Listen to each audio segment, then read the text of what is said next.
Most women don't hate themselves. They abandon themselves, and there's a difference.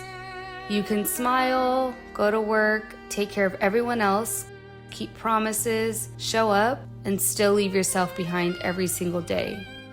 We've turned self-love into bubble baths, affirmations, and treating yourself, and don't get me wrong, all those things are fine, but they aren't what rebuilds a woman.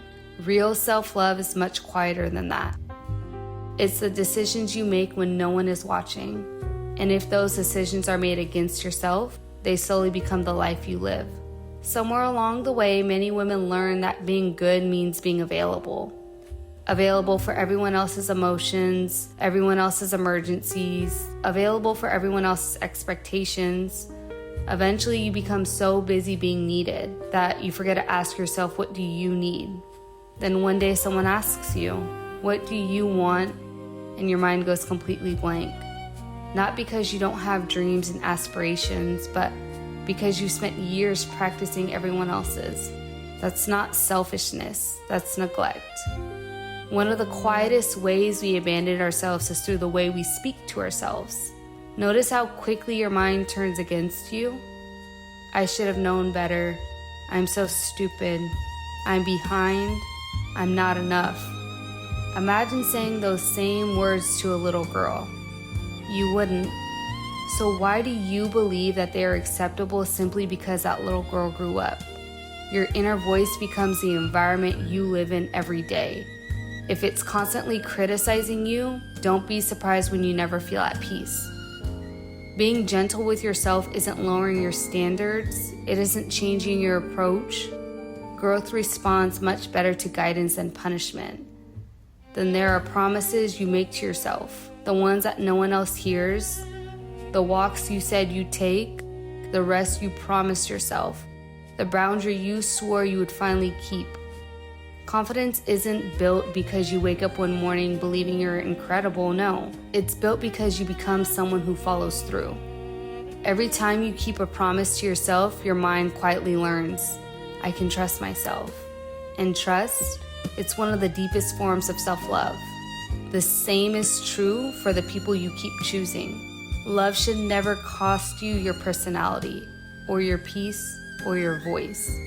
If you are constantly shrinking, constantly explaining yourself, constantly earning basic respect, you're not building love. You're negotiating for acceptance. Those are two completely different things. The right people don't make you audition for belonging. And maybe this is something more women need permission to hear. You don't have to become the finished version of yourself before you're allowed to enjoy your life. Some women postpone living until they are perfect. After they lose the weight, after they heal, after they make more money, after they are finally confident. Life becomes one long waiting room. But healing doesn't happen before you live. It happens while you are living. You don't become worthy after you figured everything out. You are worthy while you are figuring it out. Here's something I wish more women would understand. You don't discover your worth. You don't decide how it is available.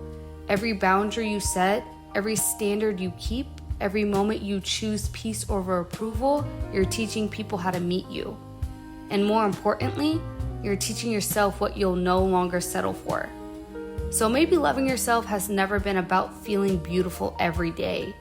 Maybe it has absolutely nothing to do with always feeling confident.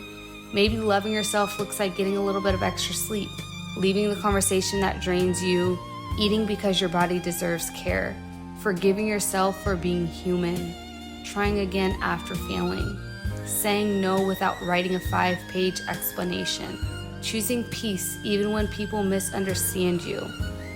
These moments won't always feel dramatic. Most of them won't even feel inspirational. But stacked together, they quietly become a different life, a different woman. Not because she became someone new, but because she finally stopped abandoning the person she'd been all along. Because you know what?